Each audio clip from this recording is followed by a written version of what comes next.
because I do 1,300 crunches and sit-ups 4 times a week. What's a dose? Can you translate for us? Winner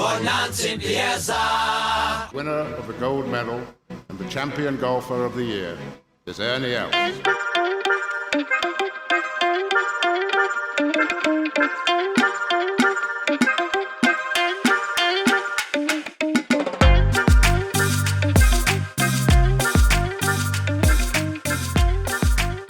Just Oaks, look at us, eh? Fucking microphones, not on our cell phones, sitting in the corner of my house. Yeah, if you guys are listening, you can't see the real professional setup we have got going now on our first podcast altogether, which is quite something.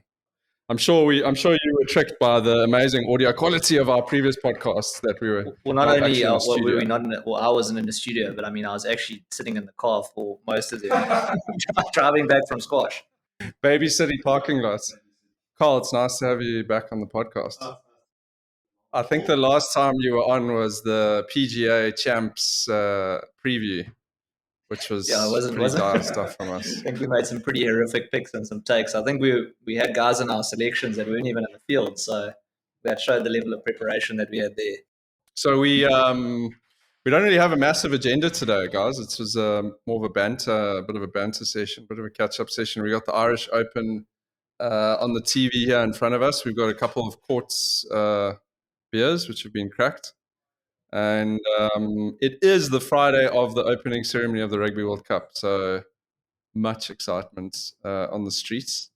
How are you guys feeling? Well, maybe I'm just going to throw this one over to Karl because I think he still knows every single player of every single team in the 95 World Cup. So are you as excited for this World Cup as you were for the 95 World Cup off? Oh, it's difficult to say. I mean, I was, 7 or something for that one. So I was probably more excited for that one, considering I didn't have a job. But yeah, I mean, it's been quite a long build up to this point. Have you read Francois Pienaar's autobiography? I was in this weird secondhand bookstore the other day, and it was there. I bought it for R6. I'm not even kidding you. Not becoming a Lay's chip. I was about to say, is there a chapter about him as a Lay's chip? How I became a Lay's chip. No, that was way after this book was written. So I think he wrote this book in 99 or something. So he was still actually playing for Saracen. What do you think of that, having all the captains standing there for the previous captain standing there for the national anthem that they had on the last home game that we played? Or even more than that, Adidas have brought out a thing where the three of them, Francois Pienaar, John Smith, and Siya Kolisi have a session together. I actually haven't watched it, but I mean, it sounds pretty cool having those three captains together too. Yeah. What's amazing about so when he was essentially one of the players who literally were in the transition from amateur to professional rugby. Well, the most fascinating thing of that process was the whole Super Rugby thing, because all of that was actually cooking in the background when the World Cup was happening. None of us knew. And it was all, what was that guy's name? Terry Packer or someone Packer? The Australian guy. Kerry Packer. So Kerry Packer was trying to do the same thing as what do they call it? The World Series or whatever, and was trying to get guys over to that side. And on the other side of the coin, Sanzar was coming together to try and get the Tri-Nations and Super 12 or Super 10 or whatever it was at the time together. Well, there was a guy in the UK, which was essentially what later became sort of like the IRB. And essentially during the World Cup, semi-finals and that, Francois Pienaar was dealing with these overnight phone calls, literally no, we're going to offer you this for our league. And then Kerry Packer and then we're counter offering. And then Louis Lates was heavily involved in the whole process and that. It's a very, very, that was the most interesting part of the book was that. And then how many bar fights Francois Pienaar got into as an amateur rugby player. It's yes. He reckons back then, if you played for like Transvaal, you go out to a pub and guys just want to take you on because they want to be like, yeah, I sized up like Francois Pienaar and his mates, and yeah, no, now it's like they're actually going to Kauai. They're going to Kauai, and there's no like, yeah.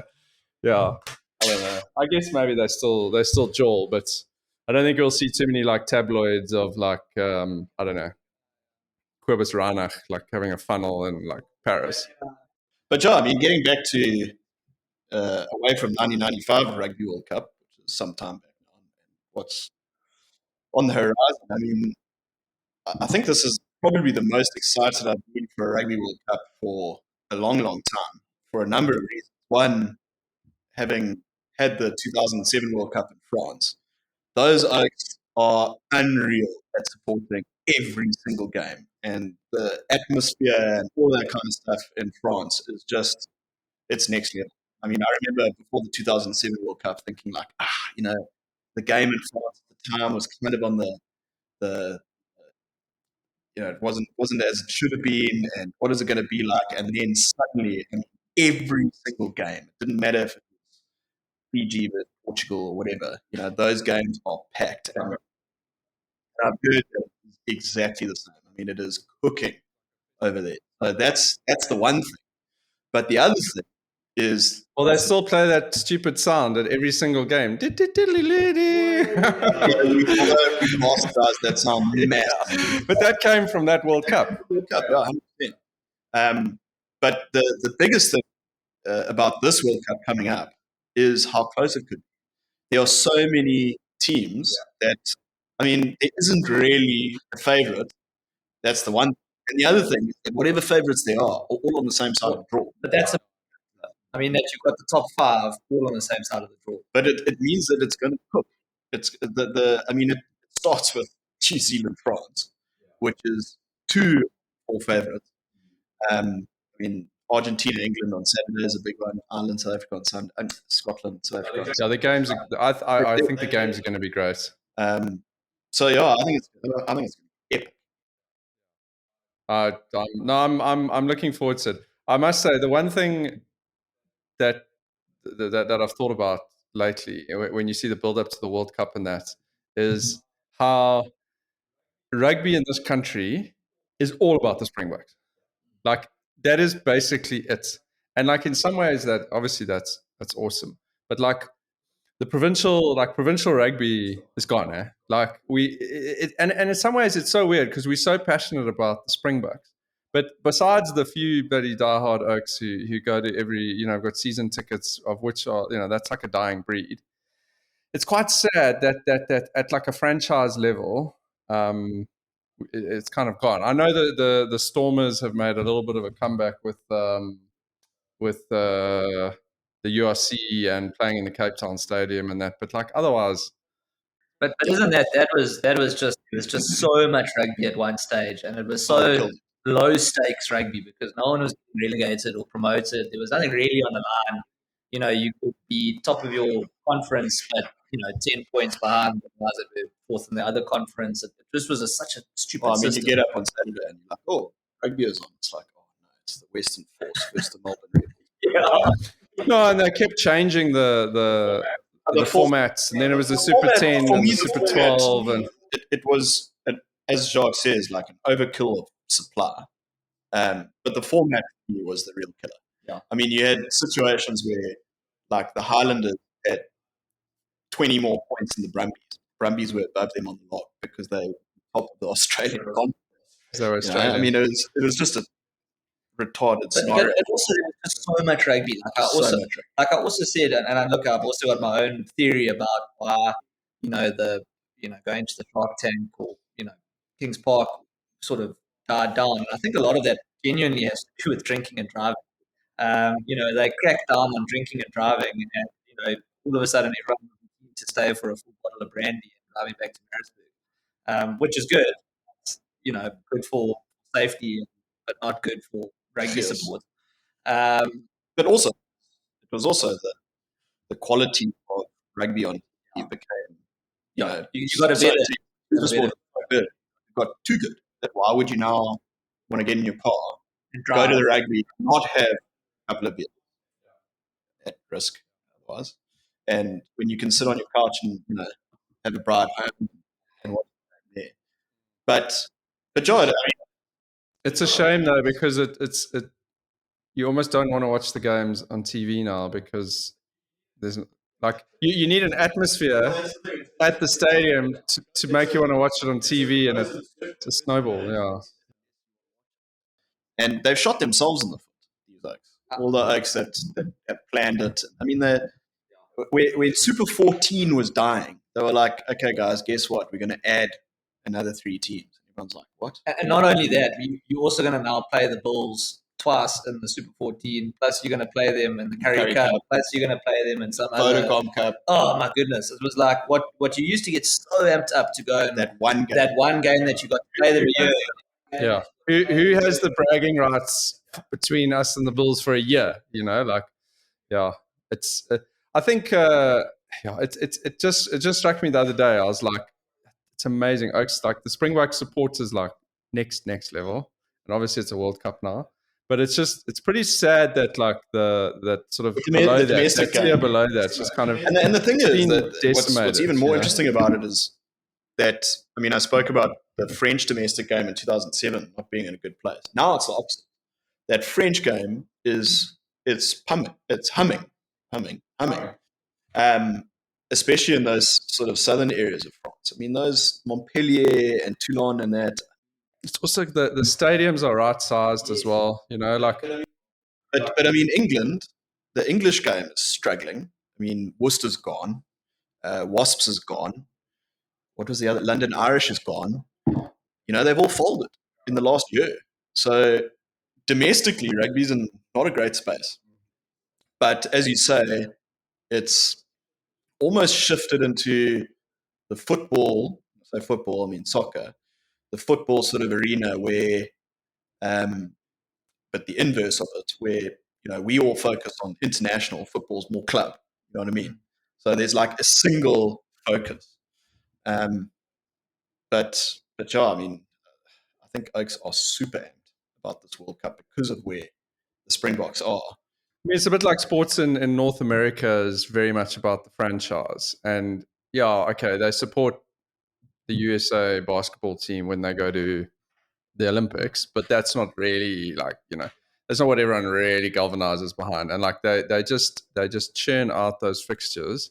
The thing is there's consistency as well. Like people know what they're going to get. I mean, that's why something like the Premier League is great. You know what you're going to get. It's 20 teams, home and away. They don't tinker with the format every year.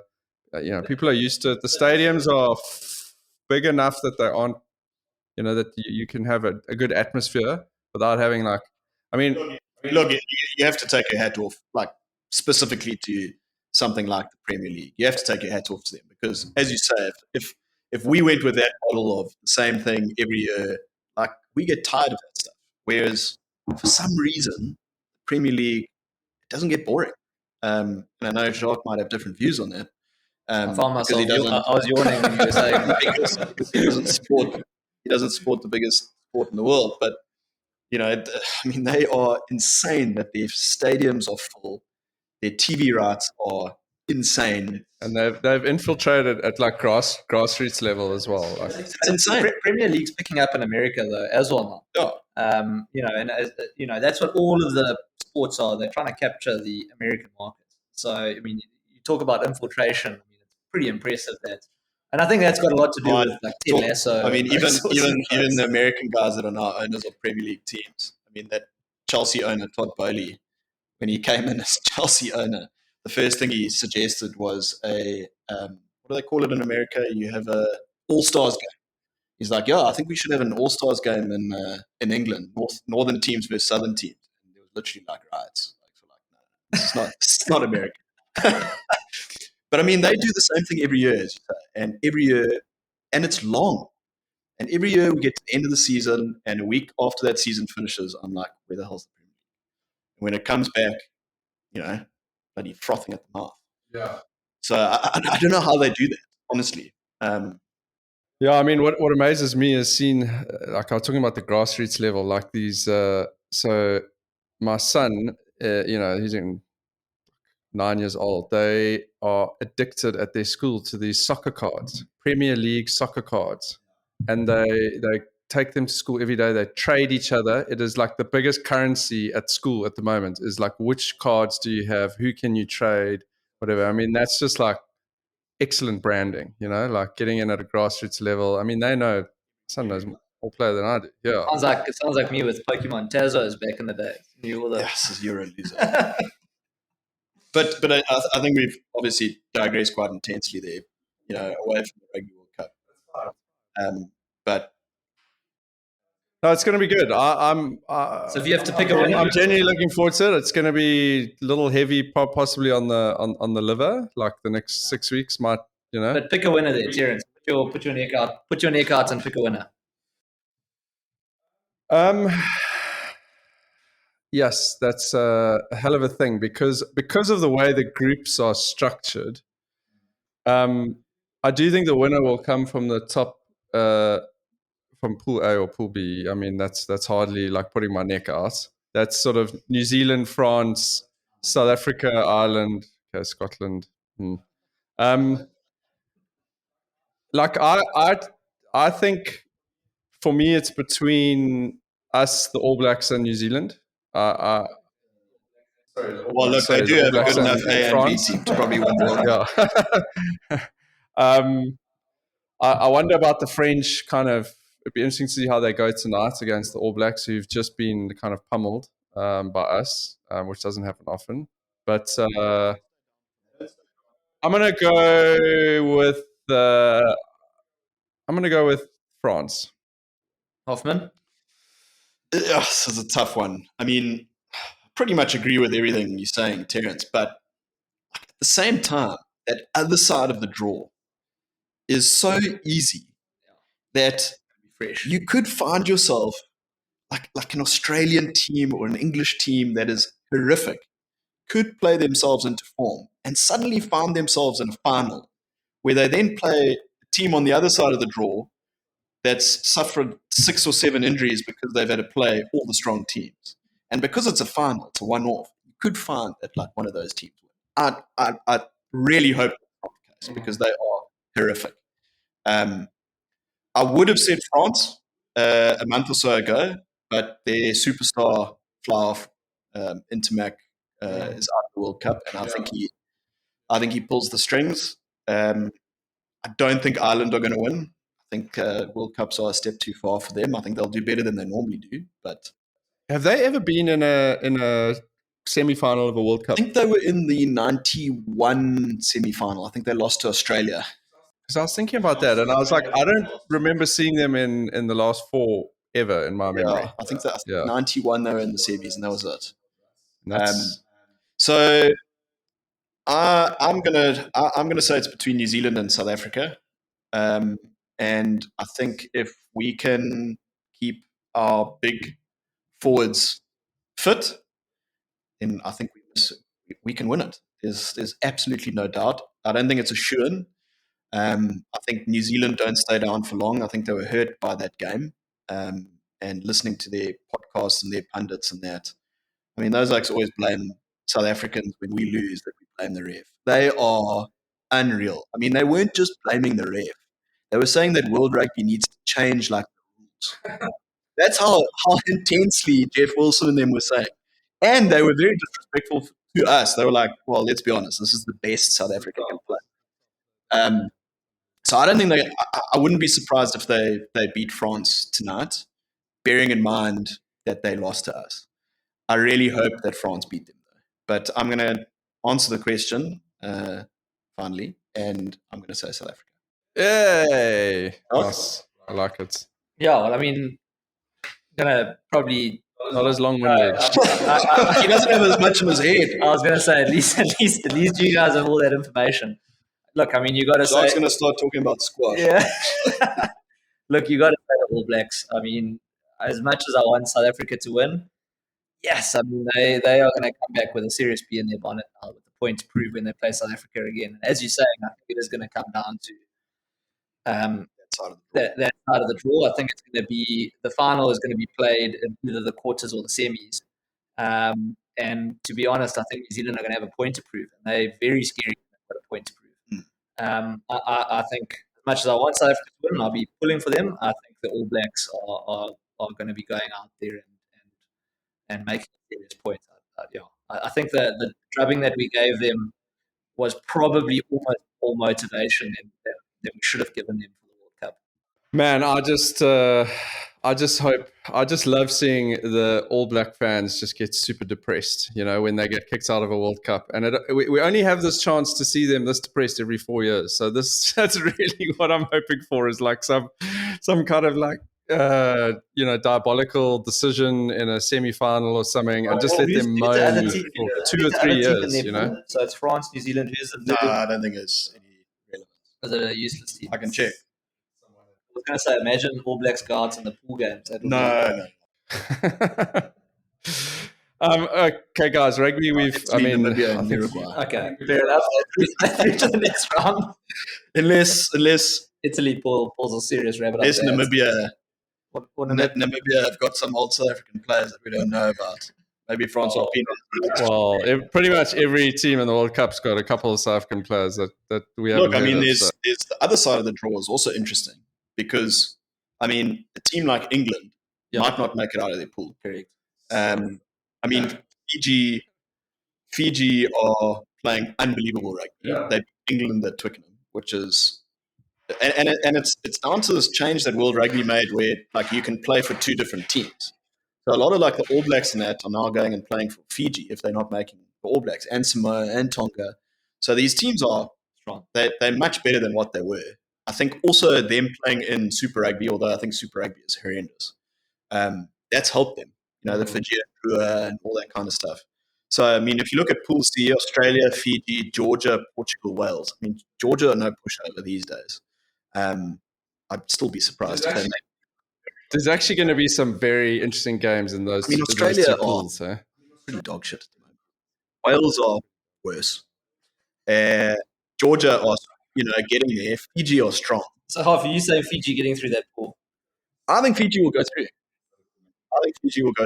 I think Fiji will beat Wales. If you look at the history of World Cups, Fiji have played Wales and beaten them in most of the World Cups. The last World Cup in France, Fiji made it out of their pool. Yeah, we played them in the quarterfinals. Yeah, This game we ever had in our lives playing them. Exactly.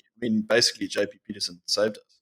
And then Pool D, Argentina, Chile, which is interesting. England, Japan, who have taken serious back steps since the last World Cup, and Samoa, who are strong. So, I don't think there's going to be a surprise in terms of who goes through there. It's just who goes through on top. And Saturday's game, England, Argentina. Come on, please, Argentina. Just put one into these eyes. If Argentina beat England, I reckon there's a chance that Samoa could beat England as well. Do you know what I mean? Just in terms of like kicking them while they're down. And Owen Farrell's out for a while. Samoa are strong, and historically, they'll also cause a few injuries through hook or through crook. But it's super fascinating on that side of the draw as well. I just hope Argentina can pull through and beat England on Saturday. That's for sure. Yeah. Well, it's very hard to say when this podcast is going to go live. So, well, the nice thing is, Terence, you can just edit all of this out. So we can record a couple of different scenarios. Like France are definitely going to beat New Zealand. Yeah. One of the things that I was thinking about, and this is a massive segue, but it is that golf. So yeah, golf podcast. But like, I was thinking about how we have such a strong like golf community in this country, and yet only golf that people get up for to actually go and spectate at is probably 2 tournaments a year, like probably the SA Open and the $1 Million. Like that's exactly.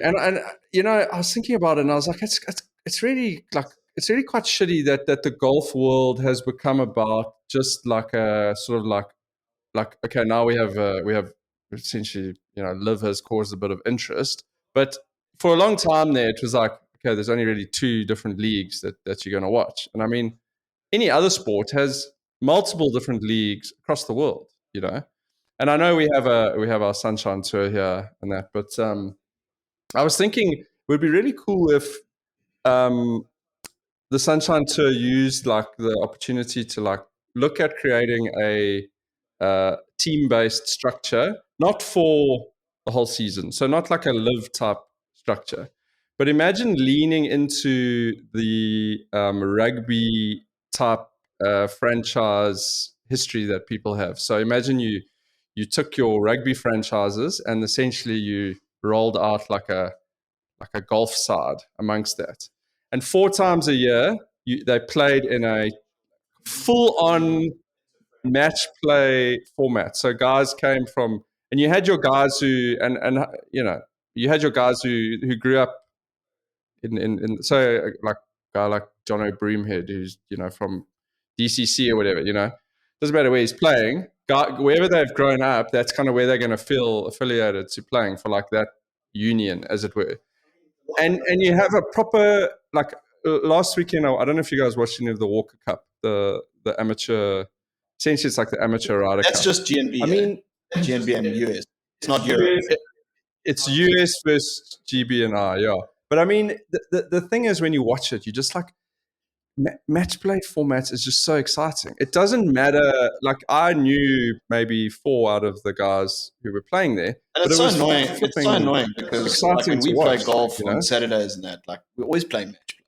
You're not playing on Saturdays. Well, Friday coming up, we'll be playing match play.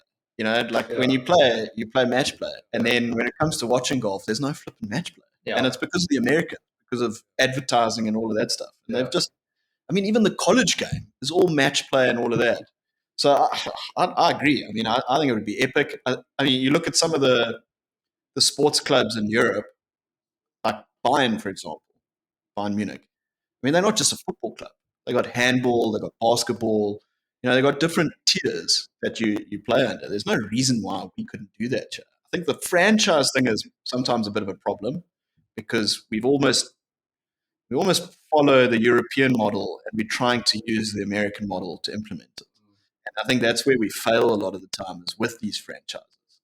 But if they were like sport clubs that were built up or whatever, almost like, the Sharks before they were a franchise. You played for Natal, you could play cricket, rugby, golf, or whatever.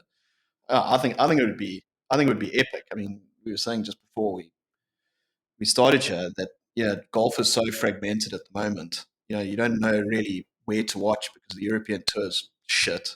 The PGA tour is shit. The only thing is the Ryder Cup.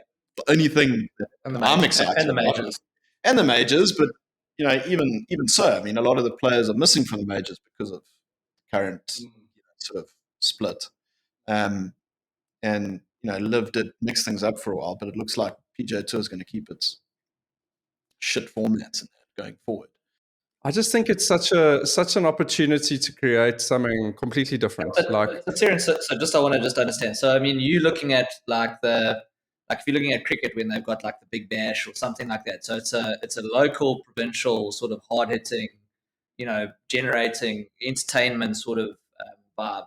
To say, okay, well, Natal, you're going to be captained by, one of the guys on the Champions Tour, and the big players are going to come back for certain events, and it's going to be match play, team events, and it's going to go around, courses. There might be one at KZN, maybe one at Gauteng. I think that'd be fantastic. Do you believe that if you had it would have to be 2 days. I mean, you're not going to get guys there on a Thursday and a Friday, I don't think. But I mean, do you think it would generate the amount of revenue required to pay the big names to get involved? Well, I don't even know. Like honestly, I don't even know whether you need the big names. I think we almost need to create our own like get guys to understand who some of the top local golfers in South Africa are and where they come from. You know, honestly, guys, when you go watch a Sunshine Tour event or whatever, I mean, at the end of the day, these oaks are all flipping unbelievable golfers, you know. And I don't think it's kind of amazes me that we've got such a big and robust like golf playing community, and yet from a spectator perspective, it's like basically non-existent. There's like the 2 tournaments a year. I mean, the other day, the Sunshine Tour had a pairs tournament on. I don't know if you saw it on TV, but I think they only broadcast the Sunday. It was at Pretoria Country Club. And it was the first Sunshine Tour tournament I've seen where there was a little bit of juice because the guys were playing together as a team. So they played foursomes. So they played alternate shots, but a stable fit, and then they played their own balls, 4 balls on different days. But it was quite lekker. And that was kind of what got me thinking. I was like, why are we just banging our heads against the wall? I understand that there's a need for golf's an individual game. There's a need for the 72-hole stable foot stuff because guys want to progress to the Challenge Tour and they want to move on. But so I'm not saying go all in on a teams thing, but imagine it was 4 times a year. And Jacques, you and I spoke earlier about like, it would be nice to see the SA Open getting into like a bit of a rota situation like the British Open does. So, you know, going to like the 5 iconic courses in South Africa. And maybe that's where, you know, the guys go and play. So you have a match, you have whatever it is, the Sharks versus the Bulls or whatever, and it's at DCC, you know, and there's a bit of a thing around, yes, who's gonna play for the. I mean, look at how much banter there's been about the Ryder Cup now, which we can get into.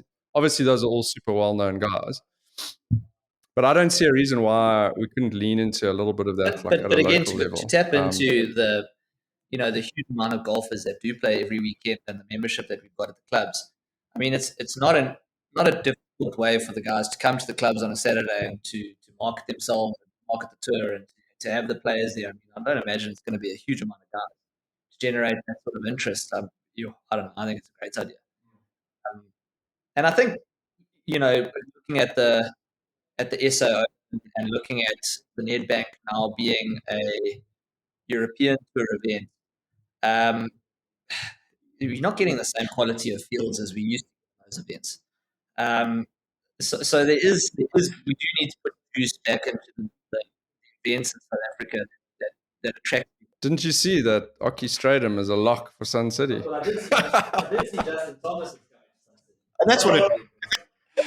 That names like that. I mean, that absolutely killed me though. With they did that announcement on Instagram, and it was like Justin Thomas lock, and everyone was like, "Oh, whatever." And then like a week later, it was like Ockie Stratum is a lock. Yeah, I don't think people like.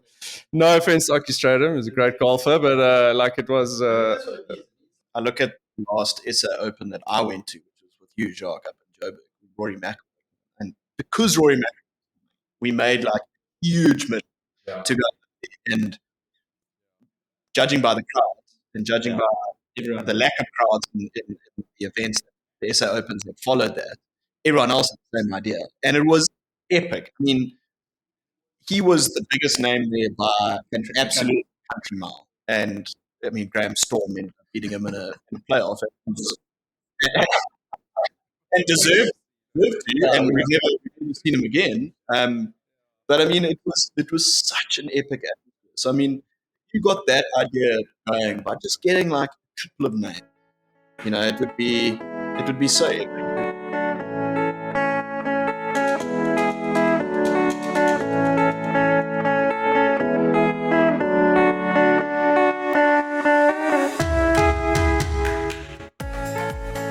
I did. So we are going to talk about the Ryder Cup now, very briefly. But I just wanted to touch on. I went to the cricket on the weekend on Sunday to watch us get thrashed by Australia again. But I must say, I just wanted to bring up this 100,000 rand catch incentive. Did you guys see that? So essentially, they were. So for the T20 series, if you caught a 6, if you caught it one-handed in the crowd, you got like 100 grand on the spot. Oak bought a check to you. let me tell you, like, I reckon 80% of the people in that stadium, like, did not give a fuck about the cricket. It was literally all about trying to catch this ball. And yes, it's brilliant. And they had 3 games in like 5 days in Durban. So they got it like, and they were all in Durban. So they got like a good momentum there. And this guy caught one in front of us. He was about 20 meters in front of us in the grass. Like, the Oak was like an overnight celebrity, bro. Like, I reckon he must have had like 100 selfies with like different people from around the stadium. I mean, nobody was watching the cricket. Like, nobody cared. It was, yeah. So I thought that was a flipping brilliant thing that they've done. So maybe at this event we're talking about, the Sunshine Tour, if you catch a ball one-handed going out of bounds, maybe you should get some sort of cash offer. No, Orky Stroden will sign his glove for you. And that is a good idea. I mean, they've done it in New Zealand for their T20, and the Big Bash does it as well. And it's quite interesting because, like, an Oak will hit a 6, and all the replays that they're showing on TV are less about the 6 and more about, like, let's see if this Oak caught it or not. Did someone catch it? Yeah. No, it's really good. And yeah, I mean, it was a good T20 has yes, it's like revolutionized cricket. There's no doubt about it. That format. So just before we go on to Ryder Cup, I mean, what's quite interesting, talking about like sports dying and that kind of stuff, and T20 reviving cricket. There's a Cricket World Cup this year as well. Yeah. There's been zero build up to that. And maybe it's because I'm not on 212 on DSTV. Are you not wearing your don't you wear your Proteas shirts every Friday? Isn't it the same like every time where the Rugby World Cup, everyone's like, oh shit, yeah, there's also a Cricket World Cup after. Well, they're on simultaneously. Oh, really? I Yeah, haven't the seen Cricket a World Cup single starts ad. on the 6th of October. And it's in India as well. It must be quite Legit. Oh yeah, in India. Well, I reckon there's a few ads in India. Oh yeah. Huge. And again, I think the 50 over game is slowly starting to lose its relevance, unfortunately, you know. Back in our day, like all I wanted was for us to win one of those bloody 50 over Cricket World Cups. And now I'm like, ugh, if it doesn't happen, I can make peace with it. I don't like T20 at all. I don't like ODI cricket either. I just like Test cricket. Purist on the Test side. Like T20, I don't know. Maybe it is skill. I don't know. I don't know much about cricket. Maybe slightly more than Jacques, who was captain of the under 14 H's. M's. Oh, sorry. Under 14 M's. but I don't know. Proud of my. I was going to say, I mean, it would be worse if I wasn't. Is that on your CV? If I have played cricket, then yes. You should add that to your CV. You know, we may be digressing a little bit here, but the interesting thing between cricket and golf is I'm starting to hear the same conversations when I watch cricket about guys talking about the fact that like they've lost control of the equipment a little bit. Like former players are going, you know, they don't completely mishit that and it's gone like 15 rows back, you know. And similar, because I mean, what are we going to do? Just make all the cricket stadiums bigger by 30 meters? You can't do that, you know. So it's an interesting comparison with golf, where you know we're starting to run out of fairways a little bit. So, guys, last 14 Ryder Cups. Can you tell me how many Europe have won out of the last 14? It's close. They've won 9. Yeah. It's pretty sick, and obviously they haven't won they haven't lost in Europe in 30 years, which is crazy. The Americans after that last Ryder Cup thought they were just going to cakewalk this one, and I mean it's so funny to see as the time gets closer and closer and closer, guys backpedaling and like, oh, actually, you know, Europe's got a good side. They're all coming into form. The course is looking a bit tougher. I can't stand the American team. I really can't. Like them, the Bulls, and Manchester United. They're like the worst sporting organizations in world sport for me, obviously. But I just can't see them losing this time. I know America. Yeah, I just know. I know we say this every time. Well, I know they say it every time, and I'm usually like, screw that. Europe's going to win. But I mean, there's oaks on that European team. What's his name? Ludwig, he's epic. But I mean, he's how many like big experiences has he had? Well, he's the first player to have never ever played in a major to have made the Ryder Cup. But which shows how It's insane. That could go either way. But that could go either. I mean, he could end up with zero. They're saying, they're all saying he's like going to be in 2 years' time. They reckon he'll be a top 10 player, and they'll look silly for having not have picked him. So that's what everyone's saying. So the interesting thing, obviously, with the Ryder Cup is that you because of the way the matches and that are set out, you generally only have like 8 guys out there at a time. So I mean, the top 3 of the top 4 in the world are European. Yeah, I mean, I don't. Of course, they have to perform. I mean, I want to be abundantly clear. Like, I want them to be. I don't just want them to lose. I want them to get smashed. But I don't know. There's a funny feeling in my bones about this one with that core group of Americans. And look, having someone like Justin Thomas there obviously feels like it should be a positive, when in actual fact it could be a serious negative because of his form. He just gets up for those things, I really don't want them to win. I think it's, European turf for the European side is so hallowed. I mean, none of them have been close even. They've walked, and it was a similar feeling to the last Solheim Cup in Europe, where I mean that American side was so strong. They thought they were going to walk Europe. Europe ended up battering them. So hopefully it happens again, but I don't know. It's just there's a funny feeling. What I can't stand the thought of is picturing like Zach Johnson with holding up the trophy with his reflective glasses on. I still think about the fact that Louis Oosthuizen lost in a playoff to Zach Johnson at the old course. But that Zach Johnson lost at the old course was it still rings in my mind. So, but I mean, briefly, what did you what do you think of there were obviously some kind of slightly controversial picks. Like Justin Thomas has been pretty dog shit, but they're taking him because he's like a cheerleader. I've always been a huge fan of Luke Donald over the years. He replied to my tweets once. That's all it took.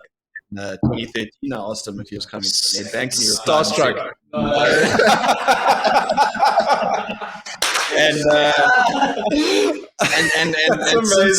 And since then, we've been pretty close. I can imagine, yeah. So, I mean, that's why I play with Mizuno clubs when I play once a year. Well, since you've got a direct line of comms with them, like, can you maybe get some kind of inside info, during the weekend? Like, or maybe you'll get a simple and you'll be like, Luke, do you want to get onto our pod just before Ryder Cup? And you'll be like, well, I mean, at least you'll be consistent. But as you say, you make a good point, Terence. I mean, the top guys in that European team are proper. I mean, I absolutely adore John Rahm as a golfer. I think he's bigger than a golfer, to be honest. He kind of is like a superstar. I think the way he deals with, or has dealt with, and continues to do this whole live thing has been really, really good compared to like a McIlroy, for example. And he sounds hungry. Victor Hovland is in really good form. I really like Hovland. So yeah, I hope they go on to win. What were some of the other picks? There's Shane Lowry. Do you know who I think is going to be interesting? Is Justin Rose. Justin Rose is an interesting. Bob McIntyre, I think, could be like the JT for Europe. Like if he gets, I mean, they're so passionate. I mean, if he starts playing well and gets sucked, I mean, imagine how epic it would be seeing Bob McIntyre. There's a lot of passion in both teams, and I must say, I think what I'm honestly really hoping for, because we haven't had a close Ryder Cup since Medina, basically. I just because the last few have been pretty big blowouts either way. I think if it came down to a couple of points, that would be so cool. I'm obviously Team Europe. I think if I look at the two teams, I think Europe have got a much higher ceiling, but also like a lower floor. Like so, they've got like much like their talent level at the top is super high, but they've got. I mean, Bob McIntyre. Go and look at his. You know, if you're a stats guy or whatever, you know, he's streaky. Put it that way. He's a streaky player. But yeah, there's a cool mix. There isn't really the only person like that. I don't really like Justin Thomas. Like, so I can get up against. I'm quite glad he's on the team, so I can have someone to. I mean, I like. He's a cool golfer in that. I just at the Ryder Cup he does is just he's a nice guy to root against. And then Zach Johnson. I mean, let's be honest. That's the primary focus. Is just not seeing him lift the trophy will be epic. Yeah, it's like Luke Donald, the super classy guy, you know, replies to tweets, you know, and you should hit up Zach, maybe see if I wouldn't he'll want to be engage. that crosses the boundary, but I should hit up Luke. I understand, yeah. I looked up this stat. So you know, Hovland and Fitzpatrick were in the last Ryder Cup. How many points do you think they got between them? Yeah, so that between them they got 1 point. It's pretty mad. Like, so if you think about those guys, got that experience at Whistling Straits, and both their games have like massively improved. Padraig, who is such an epic oak, to have his only captaincy experience being there, and you know, from what you hear from journalists and the players and all of that, it sounded like their team room, like the European team room, epic. And they just came up. All the European oaks were in bad form. I mean, remember what Tyrrell was in a dark space. Rory was terrible. And now Padraig gets selected for an away Ryder Cup with an American team firing a European team that was in hell. Coming out of COVID. No European fans there. And that's him. Well, you say that, but let's be honest. Europe have suddenly lost a whole lot of potential future captains in Westwood, Sergio, Poulter, Karma, Stenson. So they might be. It might be going between Luke Donald and Padraig for a while. Yeah, I'm super excited. The next like 2 months of sports are going to be insane. Yeah, we're going to you got like the proper depression in December. But we also got you were saying the tennis, the US Open tennis is coming, the sharp end as well. So there's proper sport At the sharp end. I mean, that Alcaraz Djokovic rivalry is yeah, you know. I mean, that Wimbledon final was next level. That was like Djokovic Nadal, Djokovic Federer, Nadal Federer kind of shit. You know? And that's this weekend. Well, depends when. Yeah, I mean, the semi-finals tonight. Sunday's the final, and the semi-finals are even epic. You know. Yeah, it's the next like 2 months of sports are going to be incredible. Let's wrapping up, guys. Beechwood has revived itself. Yeah, so I'm actually going to go play there on Tuesday. I've been invited by mates of mine. We're going to go play. So they've basically, from what I understand, they've kept the holes on the sort of south side, you know, around the mangroves there, those are always my favorite holes as well. So I think it's pretty sick. I was super bummed that we were going to lose that course. So that's epic. I'll let you guys know what it's like and what the setup there is. Take some photos.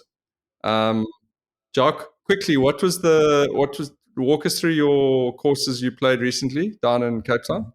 So I think we'll probably do a pod where we maybe discuss them more on the golf tour pod. But we played Pearl Valley, Zalza, and Ehrenvale. So yeah, Cape Tour. We managed to catch it in brilliant weather. Pearl Valley, I think, although we hit the bed and picked the wrong tees to play off. So we had Oaks hitting others on par threes. But no, Yeah, and everyone had a wine tour the day before, so guys weren't hitting the middle of the club, which made it a bit more difficult. Other guys I didn't drive. You hit. Well, Fidget was hitting driver. I was I was hitting hybrid. I hit hybrid and was short. Fidget hit driver and he was short. Driver off the there. But no, it was epic. I definitely felt my age. We stayed in Stellenbosch. I still feel like I could have held my own in student town until we actually got there, and we sort of waited at the back of a couple of lines to get into the pubs, and the students said, no, you guys must go to the front, and we got to the front, and the master said, no, Yokes aren't allowed in, you're too old. Yeah, we've never been to a poem so much in our entire lives. But no, it was brilliant. But it's definitely one for a tour. I must say, I spoke to you on the Monday morning when you got back, and you sounded like you'd run through a wall like 6 times. It was. Well, I took Monday off, so I came back on Or Tuesday. maybe it was the Tuesday I spoke to you. Well, luckily I didn't speak to you on the Monday then. That was dire. Yeah. No, that's cool. Good to have a nice banter catch up, guys. It's been a while. Then I also played a little bit of golf actually at Champagne Sports. Sure. I didn't even think about asking you. I saw that. Played one 18 holes round and then 2 9-hole rounds on 2 separate days. And 18 holes was pretty dire. I think I lost about How all the swing aids going? Are they doing their cut thing? them all out. Cut them all Oh, out. you've cut out. Gone back to field. Gone back to 90-degree right angle drive. But I've employed a method of standing as far to the right of the tee box as I can, aiming as far to the left. And remarkably, Jacques, who is quite short in terms of driving, will probably outdrive me with like a 6-iron when I'm taking driver because of that. But it kept me in play, and the 2 little 9-hole sessions after that actually got quite good. And the last one I actually ended up shooting 44. Yeah. Considering I hadn't played since January, was pretty nice. Ended with a birdie, which was my first birdie of the year. Keeps you coming back. You see, you try to get out of golf, and it's just that's the thing with golf. It keeps you I do love that Champagne Sports course. It's a lot of fun. And HSG are going to be going up to Champagne Sports next month, so we'll definitely give some feedback. Well, I look forward to seeing your game next week Friday. Cotswolds. But I've got lots of golf balls because that's how you got to judge your game by how many golf. I mean, the first round, Jacques was messaging me when I was like 9 holes into the Champagne Sports 18-hole round. He's like, "How's it going?" I said, "I'm on hole 8 and I've lost 9 balls." Can I quickly just shout out my brother at the Cotswold Club Champs who shot a 13 on the second to last hole. You know the stroke one. He drove it to all the way at the bottom.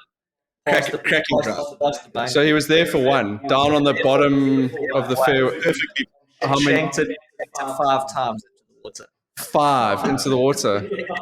That is epic. He made a 13 on that hole, and that was I tried to take a photo for my dad of the leaderboard to show like where Sean and I were, but I couldn't get it to fit on the same page. Yeah, the shanks are real, hey? And he had to get over eventually. Well, I mean, you medal. He would have been there the whole day. I mean, Club Champs. Yeah. Also, shout out to Jacques and his brother for beating like 2 8-year-olds in the Champagne Sport and in the Cotswold Downs knockouts. Yeah. Oh, well done. Came out of my house to see Jacques with these like juniors on the golf course. Hoff, so we're standing on the green. Don't give them any putts. Standing on the green. Hoff says, "Are you guys playing under 12 league at the moment?" So anyway, the guys that we were playing weren't impressed. And were their dads caddying for them? I just felt like Hoff, in Happy Gilmore, where that guy stands there, and every time the guy takes a swing, he's like, "Jackass!" I was like, that was basically Hoff for my brother and I. Guys, we have to do our podcasts like this from now on. I think this has been too much fun. This has been good. We've got the Irish Open on here. Shabanka Sharma is currently in the lead. Is that Jordan Smith? Yeah. Okay. He's that dude from Liverpool. Or he was the guy who played well with Hoylake.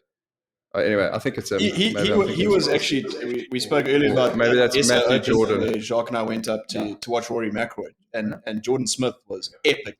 But yeah, this has been awesome, guys, and we will have to plan our next gathering probably sometime next month, something similar, when South Africa in the quarterfinals of the Rugby World Cup. Beep. Cool.